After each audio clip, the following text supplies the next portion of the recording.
scared as well.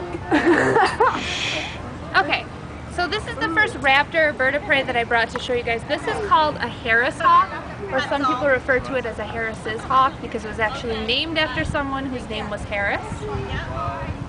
This hawk is native to the southwestern United States and also parts of Mexico.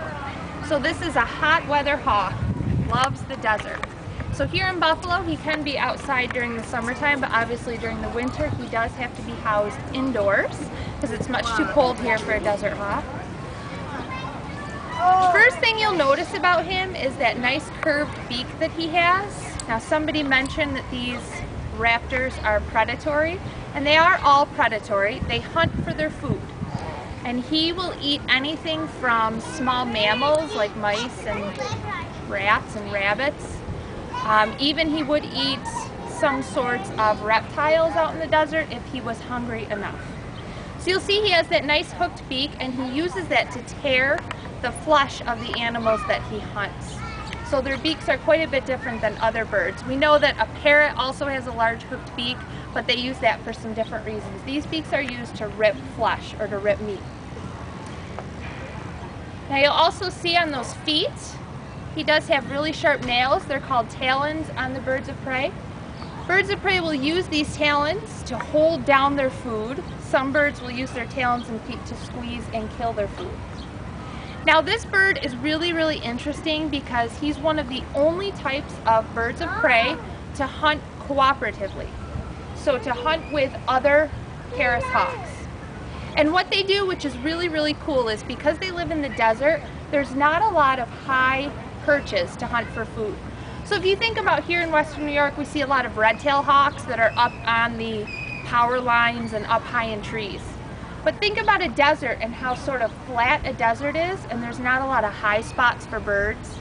So what these guys will do is they'll use a cactus, and they will actually stack one on top of another. So they might stack 4 or 5 birds high. And the bird on the top of the stack has the highest vantage point, so he can see everything that's going on and look for that food. Now when they spot something, they will flush it out. So they may spot a rabbit underneath some brush or underneath a bush. And a couple of those hawks will fly down. And they'll fly down near that bush enough to scare that animal, let's say a rabbit. They'll kind of walk over to where the rabbit is, and hawks walk really funny. They sort of walk like this. They look really funny when they walk because they're not meant to walk. But they'll walk over to where that bush is and they'll scare the rabbit out.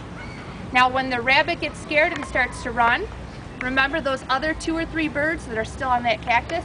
They're sitting there waiting for the other 2 birds to scare the rabbit out so that they can dive in and get that prey. And again, these are one of the only types of birds of prey who will hunt together like that. Now the trick is, once they get the rabbit and kill it, they're not nice about it with each other. They don't sit down and say, you know, pass me a leg, pass me an ear.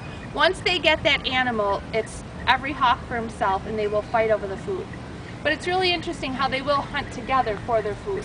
Now I did bring part of this bird's diet out.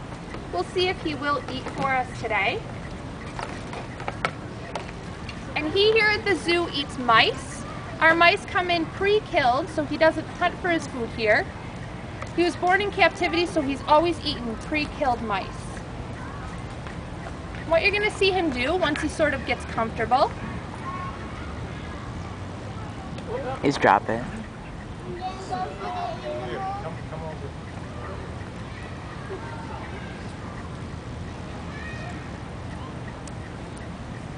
Now he's going to use those feet and those talons to hold that food down like a fork. And then he uses that beak we talked about to rip apart that flesh. And I know some people might think this is gross, but remember, this is just sort of nature. He is excellent rodent control. Without hawks and other birds of prey, we'd have way too many mice. So he uses those feet like forks, holds that mouse down with those nails, and then uses that beak to rip it apart. You'll see he ate every last piece. He ate the fur, he even just swallowed that tail down, last but not least. And what they'll do once they eat all of that stuff is they'll let their bodies digest it. And their body will break it apart. The meat and the things they can turn into energy, they'll digest. The rest of it, the bones and the fur and the claws, will kind of come together in a compact little pellet that they'll then spit back out. All birds of prey spit out pellets. So you see, he just ate everything, and now his body does the work and figures out what he wants to produce into energy and what he wants to get rid of. Now these birds, when they hunt, they rely on their eyesight. Some birds rely on hearing, which is the next bird we'll see. This bird relies on those eyes, and that's how he hunts. The way he sees is like us looking through binoculars. So he can see much greater than we can. He can see clear, and he can see much further in distance than we can see. So they have excellent, excellent eyesight.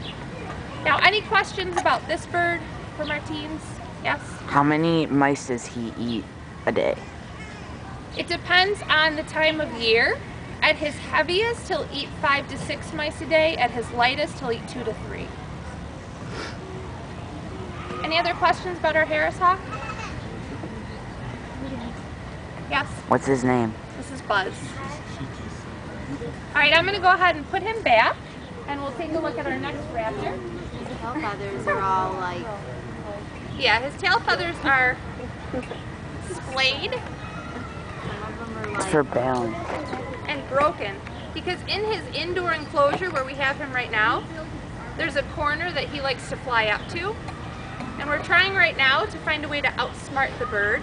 Harris hawks are extremely smart, which is why they're the most popular bird in the sport of falconry. Has anybody heard of falconry? Where people actually train and use birds to hunt. They're extremely intelligent. What he's figured out is up in this corner. He likes to sort of fly up there and hang out and scream at our other bird. What happens is when he gets in that corner, it's mesh. So the tail feathers splay like that against the mesh. And we're currently trying to outsmart the bird. Does he live in the education department?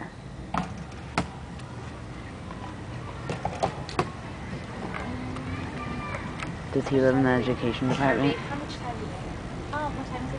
2:30. We're flexible.